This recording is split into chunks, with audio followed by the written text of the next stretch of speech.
Prodi Bimbingan dan Konseling. Perkenalkan, saya Adelia Rista Anggraini dengan NIM 221B10101. Saya Alfiah Nur Laila NIM 221B10105. Dan saya Aulia Ramadhani NIM 221B10108. Dan saya Wardani Thayyibah NIM 221B10137. Di sini kami akan mendiskusikan tentang aspek kognitif, efektif, dan perilaku dalam situasi krisis dan trauma. Pertama, kita akan mengenal tentang krisis dan trauma. Bisa dijelaskan oleh Mbak Warda. Definisi krisis dan trauma. Krisis situasi atau peristiwa yang menyebabkan tekanan emosional yang signifikan dan menantang kemampuan individu untuk mengatasinya. Trauma, respon emosional terhadap peristiwa yang sangat menegangkan atau mengancam yang dapat mengakibatkan dampak jangka panjang pada kesejahteraan mental dan fisik seseorang. Saya ingin menambahkan tentang krisis. Krisis adalah respon singkat dan mendesak terhadap situasi yang menantang. Sedangkan trauma berkaitan dengan respon yang berkelanjutan terhadap peristiwa traumatis yang mengganggu. Ada yang mau menambahkan lagi? Baiklah, kita lanjut pada materi yang kedua, yaitu distresi kognitif yang akan disampaikan oleh Mbak Aulia.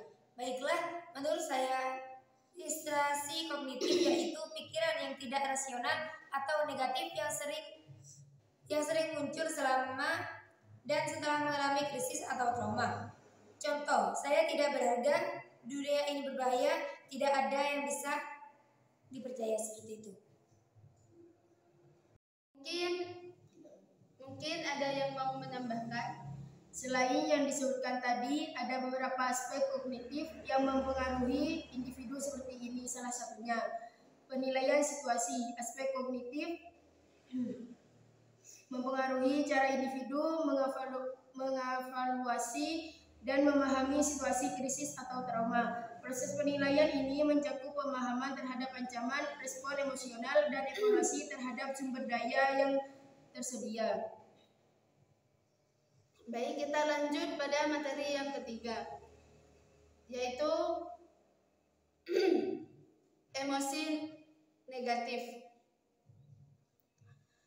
Aspek efektif dalam situasi krisis atau trauma. Yang pertama ada emosi negatif, seperti emosi instan seperti ketakutan, kecemasan, kemarahan, dan kesedihan. Perasaan tidak berdaya dan putus asa yang sering menyertai pengalaman krisis atau trauma.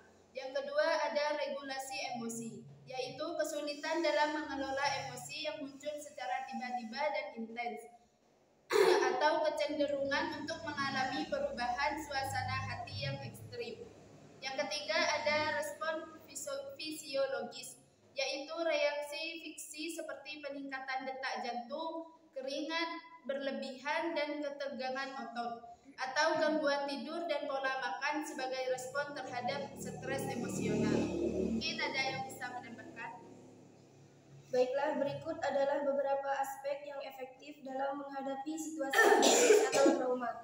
Yang pertama, kesadaran emosional. Penting untuk memiliki kesadaran emosional yang baik dan dapat mengenali dan mengelola emosi yang muncul selama krisis atau trauma.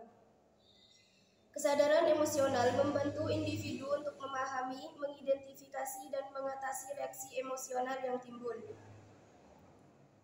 Kedua, penanganan stres. Aspek efektif dalam menghadapi krisis atau trauma adalah kemampuan untuk menangani stres dengan baik.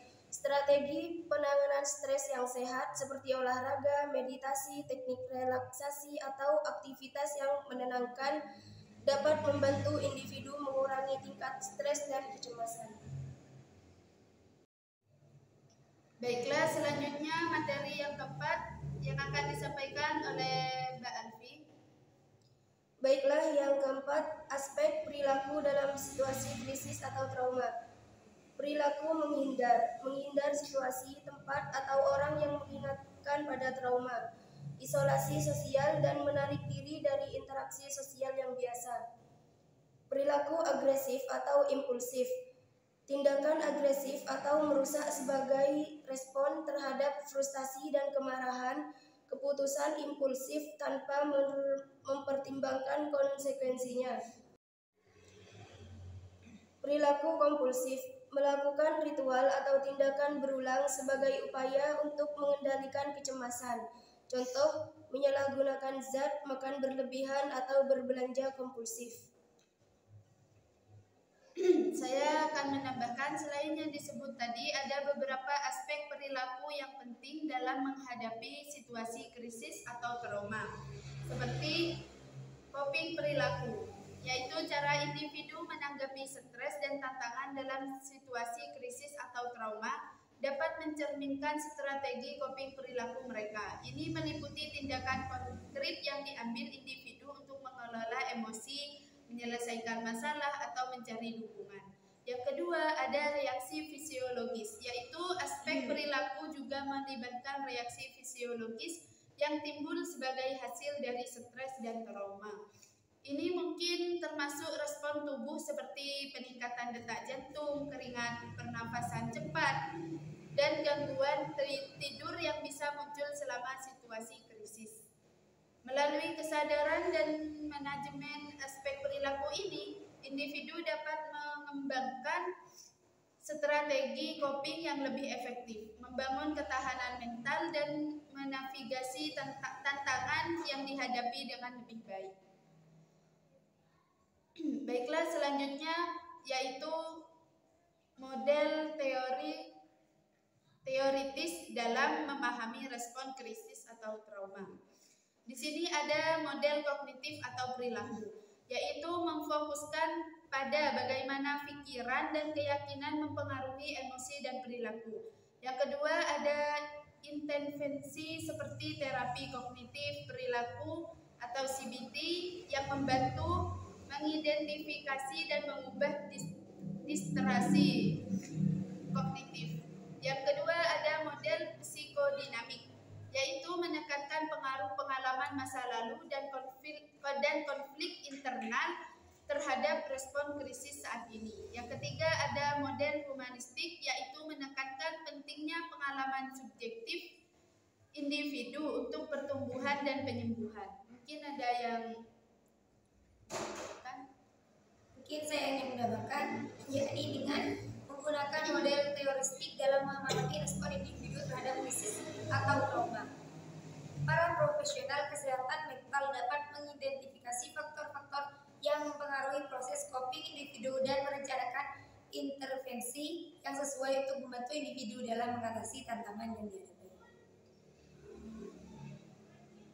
Selanjutnya yaitu intervensi untuk aspek kognitif, efektif, dan perilaku. Bisa dijelaskan Mbak Urda? Intervensi untuk aspek kognitif, efektif, dan perilaku. Intervensi kognitif. Terapi kognitif perilaku atau CBT untuk mengidentifikasi dan mengubah pikiran negatif.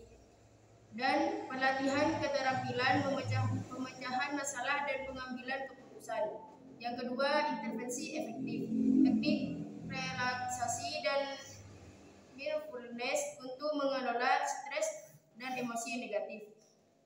Dan yang selanjutnya, terapi ekspresif seperti seni terapi atau terapi musik untuk mengekspresikan emosi yang sulit diungkapkan secara verbal. Yang terakhir, intervensi perilaku, mengembangkan strategi coping yang adaptif dan perilaku sehat.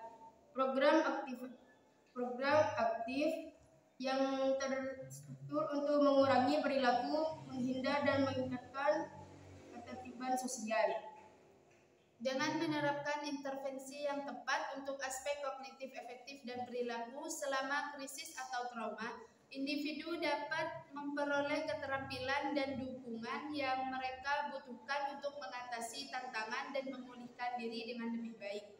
Mendukung individu dalam mengelola aspek kognitif dan perilaku mereka adalah langkah penting penting dalam memfasilitasi pemulihan mereka selama masa-masa sulit, selama masa krisis atau trauma.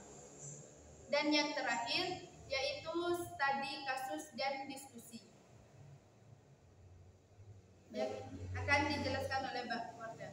Baiklah, studi kasus itu adalah analisis kasus nyata atau simulasi yang menggambarkan berbagai respon kognitif, efektif, dan perilaku dalam situasi krisis atau trauma. Diskusi kelompok untuk mengidentifikasi intervensi yang tepat dan strategi perbantuan.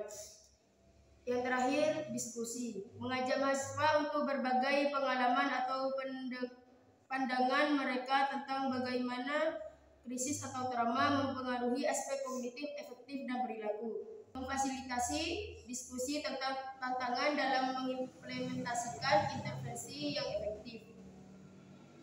Jadi kesimpulan dari diskusi ini yaitu krisis dan trauma memiliki dampak yang signifikan pada aspek kognitif, efektif, dan perilaku individu.